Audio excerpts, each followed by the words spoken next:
In the previous videos, I talked about how the process of world building is an attempt to create a representation of a specific place in a specific point in time, and the idea of setting up a framework, which is made up of three parts.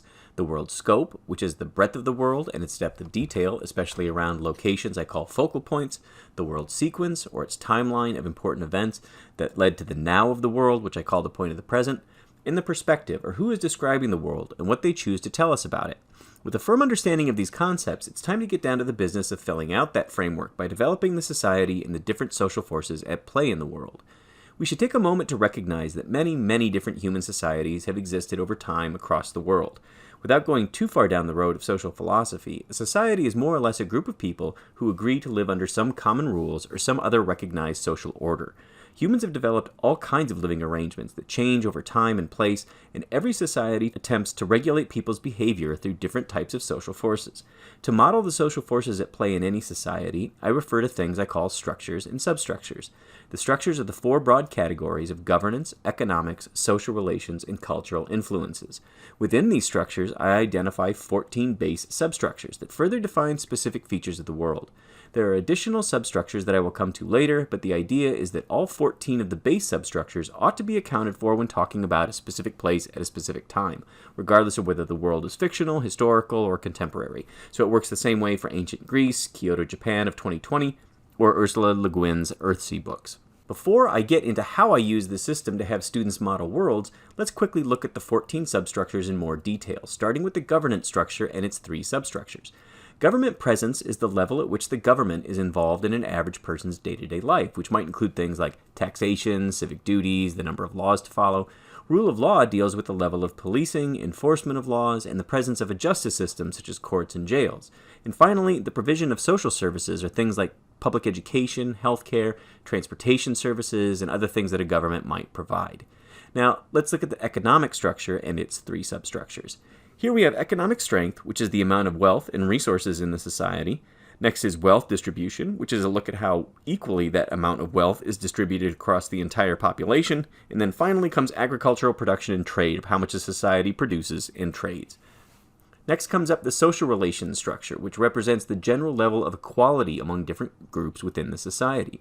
The four substructures here are race, class, gender, and sexual orientation, which I often will broaden to cover a number of issues pertaining to sexual practices, including things like polygamy, plural marriage, and other kinds of relationship and partnerships. Finally, there's the cultural influence structure, which accounts for the degree of influence these four substructures have on the wider society. Military influence, religious influence, technology influence, and the influence of the arts and culture. To build models of worlds, I have a student assign a value from 1 to 5 for each of these 14 substructures, where a 1 means that that substructure is weak or absent or possibly even despised. A 5 means that the substructure is prominent, ubiquitous, an unmistakable feature of that world. I also have students then identify substructural values that are trending, indicating change happening as social forces are either growing or waning in that society. Before we begin our collaborative world building projects, we will read some short stories and watch some movies, and I'll ask students to model the world from the narrative.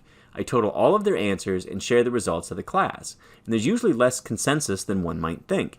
Some substructures are naturally more pronounced than others in a given world, and others will be less prominent.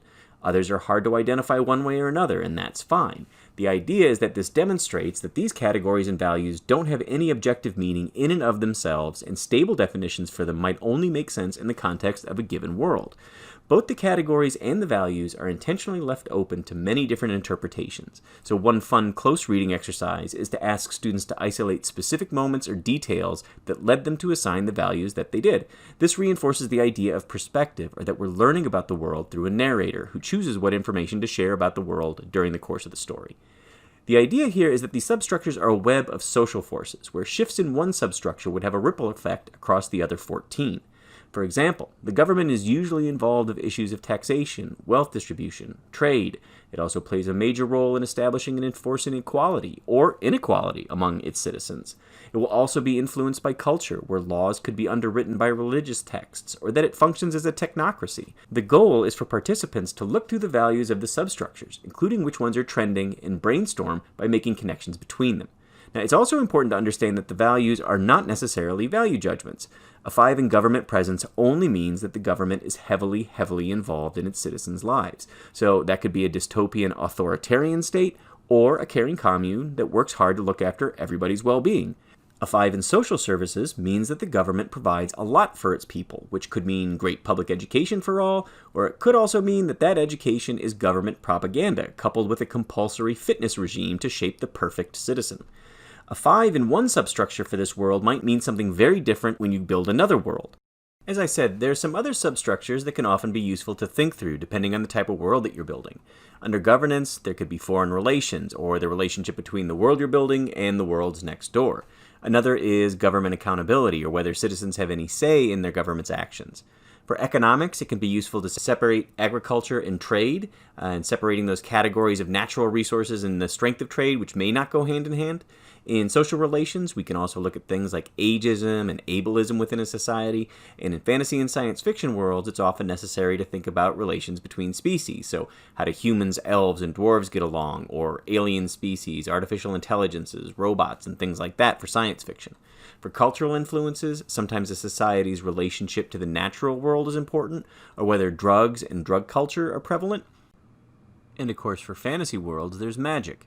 Having too many substructures can be cognitively overwhelming, too many moving pieces, so I will usually only add 1, maybe 2 additional categories. Or what I'll do is swap out a category. For example, maybe switching out a technology influence with a natural world influence and keeping the total number of substructures at 14. Another good technique is to nail down the original 14 substructures first, and when that's clear, add 1 or 2 additional ones at that time.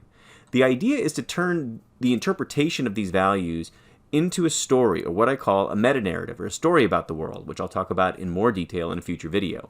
When brainstorming possibilities, be open to lots of different interpretations, and try to incorporate as many ideas from as many different participants as you can. That way, everyone will feel like they contributed something and will be more invested in the project. In fact, the next video in this series is more on this topic and is about best practices for collaborative world building, or building worlds with other people. I'll run through modeling worlds with this system and build a fictional world from scratch in a separate video so you can see the system in action, but that's all for now. See you again soon.